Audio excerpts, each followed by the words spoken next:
Hi, this is Hazy Days or JustDaze, and the other twist or whatever event kind of ended, so also people weren't really listening and I just kind of lost interest, so I stopped that. But I guess before it runs out I should read Judging the Long Night, just because I feel like it. And sorry if it's later. I'm not sure I'll finish it either, but it's just for fun and maybe for myself later on. So, the Challenger.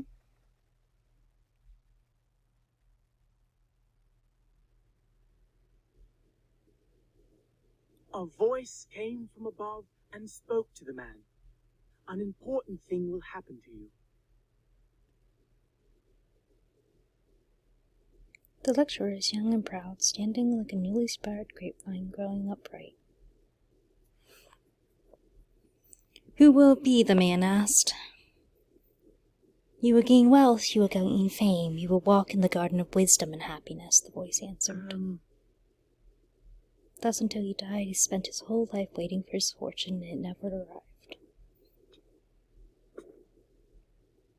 The lecturer walks from one side of the square to the other, an unfurled scroll in his hands.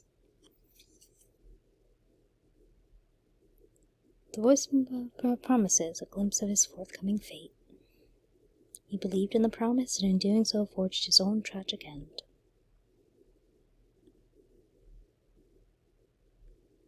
A sob-contented cooing comes from the audience. 37. The whisper fails to awaken the sleeping girl.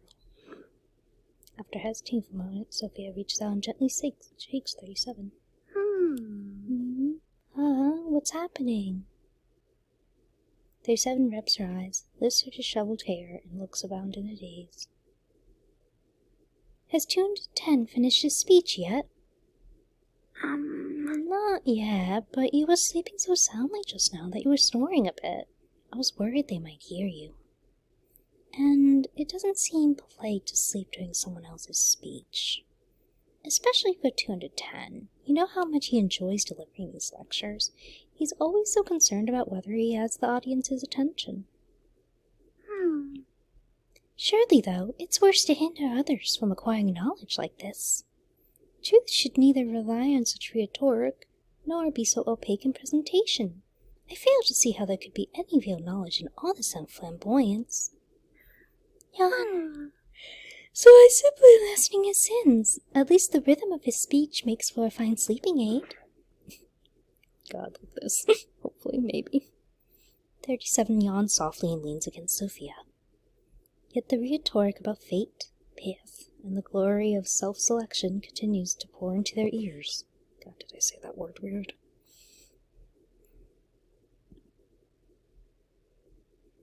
"37 opens her eyes once more to see Sophia gazing forward intently beneath her red hair. Are you truly so rapt by this topic? I suppose I'm not sure yet. People have always cared about their fate, about what will happen to tomorrow and the next day. But I don't know my own number yet. I don't understand my essence, let alone fate. So they each kind of have a number, and apparently that's supposed to mean something. 37's really eclectic, and I mean there's a bunch of other reasons too, I think, because it adds up to 10. 6 is the leader because it's 1, 2, 3, adds up to 6. 2 and 10 I don't really know. I think she might explain it later.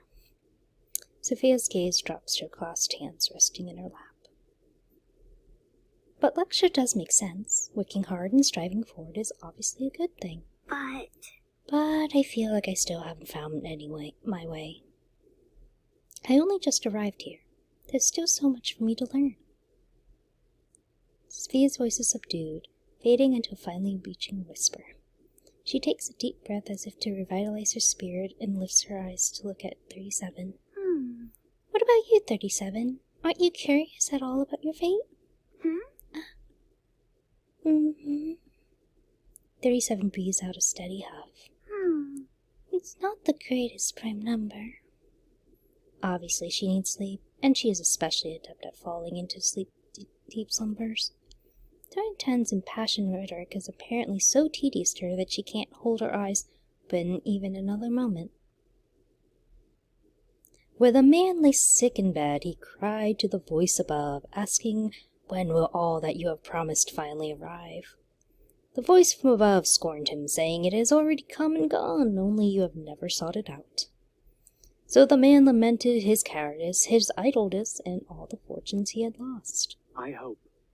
That's why we should be vigilant about our own fortunes. We must keep our vision clear, listen to our own voice, and not stagnate waiting for the promises of others.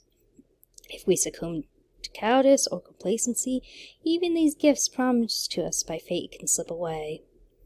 Human innovation and knowledge come from courage, a thirst for truth, and constant curiosity.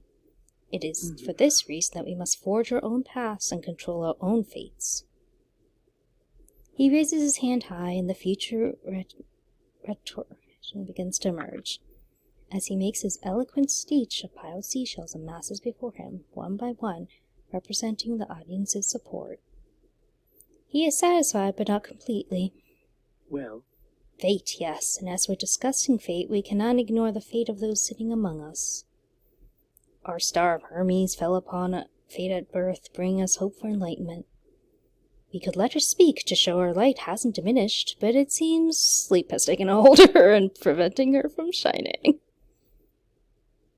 210 turns around and points abruptly to the other side. But, fortunately, there are still those among us who can represent the inevitability of fate.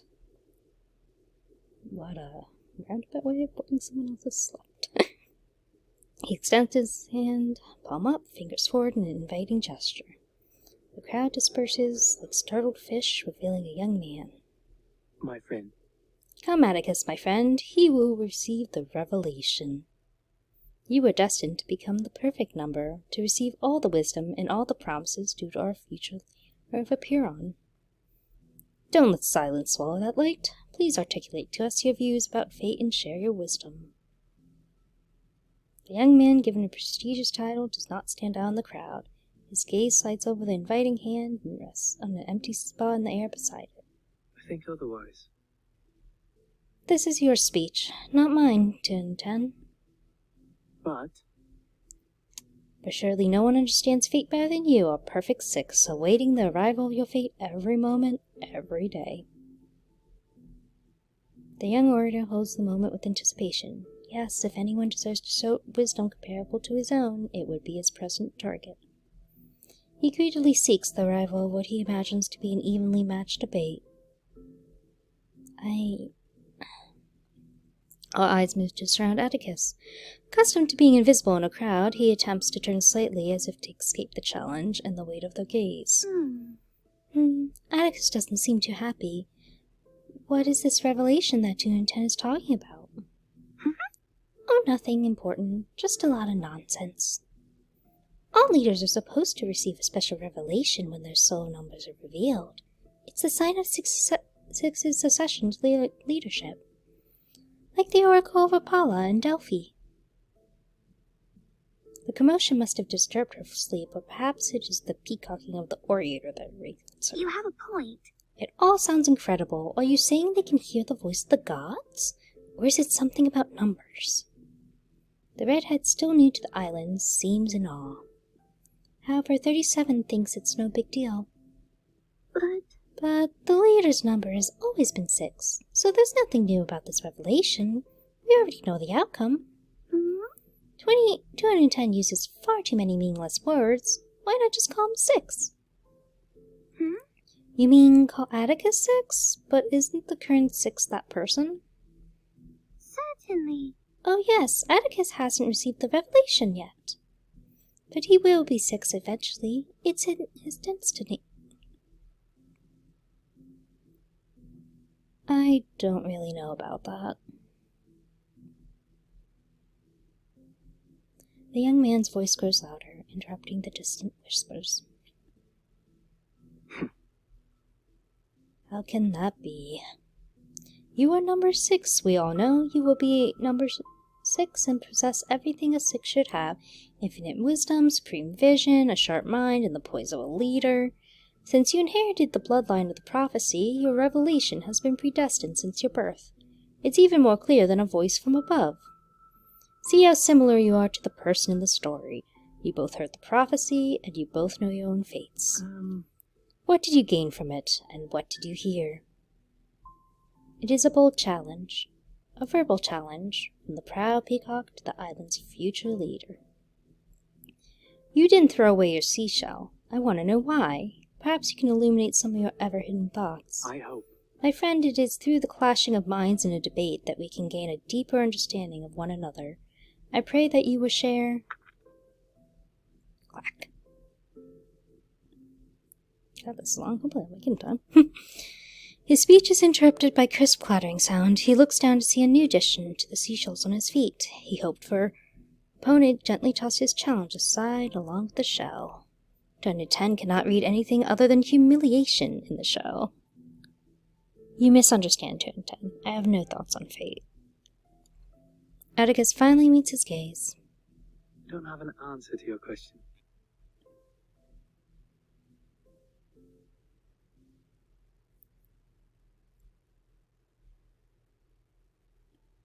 Cool, so I guess I'll just show that for now. This actually might be longer, but I just wanted to show a preview of it. And all the characters kind of as kids, which is cute. They don't have... Some of them have regular names, because apparently they get numbers, like, later on. And it's supposed to be, like, revealing about their soul. They're also in the main story, but that's a side story that's only seen for now for a short event. Might do more of it, but I think it's scene. I'm going to show this because it's just pretty. Also, I wanted to show really quick. I wanted to show one of the events.